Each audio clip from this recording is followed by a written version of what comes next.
Britain, you see a bunch of dominoes falling very quickly. How closely have you followed the British riots?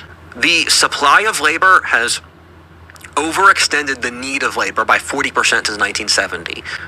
We have done literally everything we could to decrease the price of labor. The population's naturally doubled through population growth since World War II. People have gotten significantly poorer by any given metric since the 70s, and people have lost meaning. Exactly. People not getting married, not having kids. When the average age of marriage gets above 28, you're going to have a war.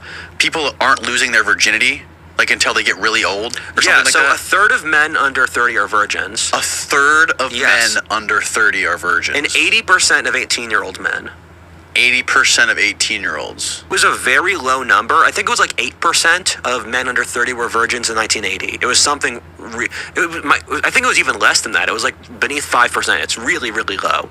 This is a really horrifying statistic, and as far as I can tell, it's driven mostly by the economics of feminism, income inequality. 20% of men get 80% of options among women, and 80% of men get basically no options. Tinder was a country. It would be the second most unequal country in the world. That's how female psychology works in society, because people can't talk about it. It percolates under the surface. So despair have gone up. The average lifespan of white men has gone down. That employment, quality of life, purchasing power. I say the three things that power human life are sex, God, and war.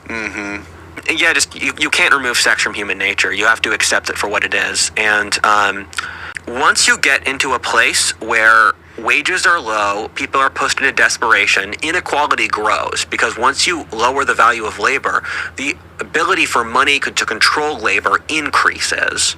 And so what happens then is that the pie shrinks for most people, and people fall into desperation.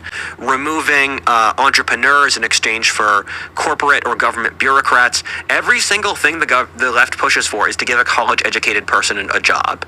The right pushes for the non-college educated, the merchants, the priests, the soldiers, and the right pushes policies that, because the left pushes policies that give resources to the college-educated and the bureaucracy at the expense of the broader nation. Corporations do a lot more psyoping than we think. Break their religion, you can't weaken their society for communism? Yeah, so because the difference between men and women is so primal that if you can get someone to agree to that, they can get them to agree to anything. Environmentalists, gay people, Afro-racists are being used. If you are a white man, a straight white man, you have no incentive to cooperate with them, because no matter what you do, they're going to push you down. And this is something that really shocked me, because I thought, if the left really wants to win, then they have to create an incentive for white men who are 40% of the population to cooperate with them. And they just don't do that. And at the same time, they can't control the behavior of the people at the top of their caste system, that being like a black trans Muslim,